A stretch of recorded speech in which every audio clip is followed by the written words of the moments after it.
Every day, millions of people around the world consume milk whey protein as part of their diet. It is obtained from cow milk and goes through several industrial processes until it becomes a high-quality protein powder. But have you ever wondered how whey protein is made and how some factories can produce more than 10,000 pots of this supplement every day? In today's video, we will visit some whey protein factories to discover together all the secrets behind their production, from dairy farms to the final packaging of this food supplement, which is one of the most consumed on the planet. Stay with me until the end. I'm Vita and you're on Tudo TechD. I already ask you to leave your like, subscribe, and activate the bell for all notifications. Whey protein comes from cow milk. Whey, which is the liquid that separates from the curd during the production of cheese, has been a byproduct of its manufacture for thousands of years. This liquid is obtained as a result of the milk coagulation process used in the manufacture of both cheese and other dairy products. For centuries, it was seen as something unwanted and useless, and its inadequate disposal could have environmental impacts, affecting the quality of water and soil. With the advance of technology and a greater understanding of nutrition, it was discovered that this liquid was rich in proteins and other valuable components such as essential amino acids. This prompted the development of more efficient and sustainable methods to transform whey milk into more useful ingredients, such as the concentrated protein we know today. The process begins in dairy farms, where cows are raised especially for milk production. It is believed that healthy and well-cared animals produce better quality milk, and quality milk is the first step towards a high-quality whey protein. On average, a dairy cow can produce about 30 litres per day. Milk contains about 3% of proteins, of which approximately 80% are caseins and 20% correspond to the proteins in the whey of the milk. Cows are milked twice a day by mechanical milkers, which extract the milk from the udders with hygiene and efficiency. The extracted milk is rich in nutrients, including proteins, fats, carbohydrates, and minerals. Shortly after the udder, the milk is directed to refrigerated tanks, which maintain a low temperature to prevent bacterial growth and preserve freshness. This care is essential to ensure the quality of the raw material used in the production of whey protein. The milk is transported from dairy farms to cheese factories in refrigerated trucks, which maintain the appropriate temperature throughout the journey. Fresh milk arrives in industries daily, where it is unloaded in specific receiving areas. Before moving on to production, it goes through a verification stage to ensure that it meets the required quality standards. Only then will the milk go to processing, where it will be separated into two parts, the whey and the whey. As soon as it arrives in the industry, the milk is stored in refrigerated tanks until the moment of processing. Before moving on, it goes through analyses that verify freshness, quality, and microbiological safety. Then, the milk is pumped through pipes to the pasteurization system.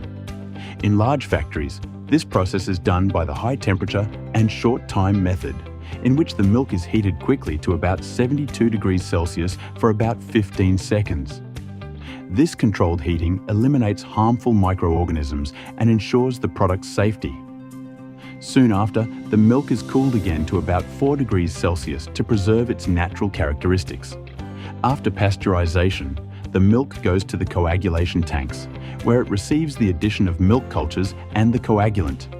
This process turns the milk into two components: the solid part, called coagulated, used to make cheeses; the liquid that is the serum, the raw material for the production of whey protein. During the coagulation process, the serum naturally separates from the curd. This serum contains soluble proteins, lactose, minerals, and small amounts of fat. In cheese factories, the curd follows for the production of fresh cheeses, while the serum is directed to a second line of processing, dedicated to the use of its proteins. To completely separate the curd from the serum, a physical method is used, usually controlled filtration or drainage. The resulting liquid is the milk serum, rich in proteins. This step is essential to obtain the protein component, which will serve as the basis for the production of supplements or whey-derived protein ingredients. This serum can still contain small amounts of fat and minerals that are not desired in their final form. Therefore, many facilities carry out additional steps of clarification and purification. In more modern units, processes such as microfiltration and ultrafiltration are applied to further concentrate the whey proteins and remove impurities such as fat, bacteria, and part of lactose. These methods, carried out at low temperature, preserve nutritional quality and keep the proteins in their native state, resulting in a highly purified whey. At the end of this stage, a concentrated whey liquid fraction is obtained, with very low levels of fat, carbohydrates, and other unwanted components. After the filtration and concentration stage, the whey is sent to an evaporation process where part of the water is removed. The liquid is led to multiple effect industrial evaporators, which heat and cool the liquid in a controlled way, efficiently concentrating the whey. Thus, the water is gradually removed in the form of steam, while the proteins and other solids are increasingly concentrated. When the whey reaches the desired concentration level, it moves on to the drying stage. In this process, the concentrated fraction is atomized in the form of fine droplets inside a large dryer called a spray dryer, where it comes into contact with hot air, which quickly evaporates the rest of the water, instantly transforming the product into powder. This powder comes out of the dryer very hot and needs to go through a cooling system, which stabilizes the temperature and avoids the degradation of the material. The dry powder is then sifted, ensuring that larger or agglomerated particles are removed and that the product has a uniform granulometry. The whey is then taken to a final mixer, where any remaining moisture is adjusted and the product is well homogenized. This ensures a uniform powder before packaging. The product is then packed in bags to be distributed to manufacturers. Thousands of bags of concentrated, isolated, or hydrolyzed whey protein arrive daily at supplement factories. In major industries, the operation is continuous, 24 hours a day, 7 days a week, processing hundreds of tons of whey protein and producing thousands of products. As soon as they arrive at the factories, all raw materials are weighed with high precision. This stage ensures that each batch is produced with the exact amounts of whey, flavorings, sweeteners, and other ingredients in the formulation. Next, the ingredients go through a fine industrial sieve with an opening of about 2 millimeters. The sieving breaks down agglomerates, removes larger particles, and leaves the powder looser, which facilitates the mixture. The sieved whey is taken to industrial blenders, such as rotary drums, ribbon blenders, or V-blenders. At this time, flavors, aromas, sweeteners, and other components of the recipe are added. The equipment spins for a few minutes until the content is fully homogenized. After mixing, the whey powder is transported to the funnel of the sieve machine.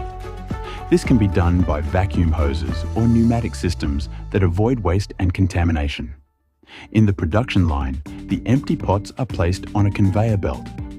The sieve machine fills each container with the exact amount of powder, using internal sensors and scales to ensure precision in the final weight. After filling, each container is weighed to check if it contains the correct amount of whey protein, and an operator inserts the measuring spoon in each package. In some industries, this step is already done by an automatic equipment. With the spoon in the pot, the lid is placed and pressed. This step can also be done manually or automated. For refilling type packages, the closing is done in heaters that seal the ends of the packages. The plastic pots receive a safety ring on the lid. The set is sealed with heat in a heat sealing machine. This seal ensures inviolability and avoids the entry of moisture and oxygen. The pots follow the strain to the automatic label, which applies the label with the name of the product, nutritional table, list of ingredients, and other mandatory information. Then, a laser printing system records the batch and the date of validation directly in the pot or label. At the end of the line, an operator performs a visual inspection. He checks if the pot is clean, if the seal is firm, if the label was applied correctly, and if there are no signs of contamination or failures. The ready pots are placed in cardboard boxes, sealed and identified with batch labels. The boxes are shipped to the shipping sector and organised in stock until they are sent to distributors, stores and logistics centres.